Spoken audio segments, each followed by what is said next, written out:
Hello, আমি বিহু। আজকে আমি চিজ কেক বানাবো। চিজ কেক বানানোর জন্য প্রথমে আমি দুধ নেব।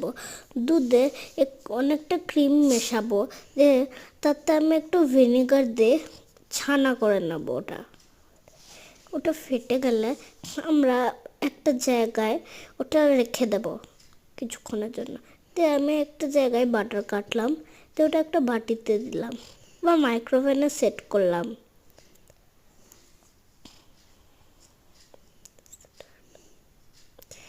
ওইদিকে আমরা মিক্সিতে অনেক চকলেট বিস্কুট নিয়ে ওটা মিক্সিতে গ্রাইন্ড করলাম।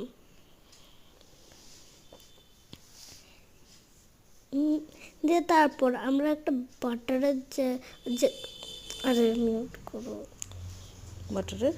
বাটারে আমরা চকলেট বিস্কুটগুলো দিয়ে দিলাম, যেটা গুঁড়ো ছিল। এবার অন্যদিকে আমরা একটা চকলেট নিলাম, সেটাকে খুব ভাঙলাম, কাটলাম। যে তারপর আমরা ওতে বাটার দিলাম, দিয়ে আমি মাইক্রোওভেনে ওটা সেট করে দিলাম 40। দিয়ে ওটা যখন হয়ে গেল, ওটা খুব চকলেটি হয়ে গেল। দিয়ে ওতে একটু ক্রিম দিয়ে আমি মিক্স করলাম, চকলেট গানাশ বানালাম, তাতে একটু বাটার দিলাম। এবার ভালো করে মিক্স করলাম।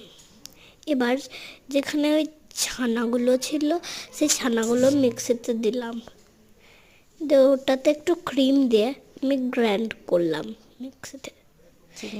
দিয়ে ওটা হয়ে গেলে তারপর আমরা একটা সেটে বিস্কুটের ওই যে সেটটা রেখে দিলাম। দিয়ে তারপর ক্রিম দিয়ে তার উপরে চকো চিপসগুলো দিয়ে দিলাম, দিয়ে ওটা ফ্রিজে সেট করে দিলাম। তারপর কিছুক্ষণ পর আমরা ওই চকলেট গানাশটা তার উপরে দিয়ে দিলাম, দিয়ে হয়ে গেছে রেডি। ফ্রিজে রাখলাম, দিয়ে তারপর একটু খাও আর মজা।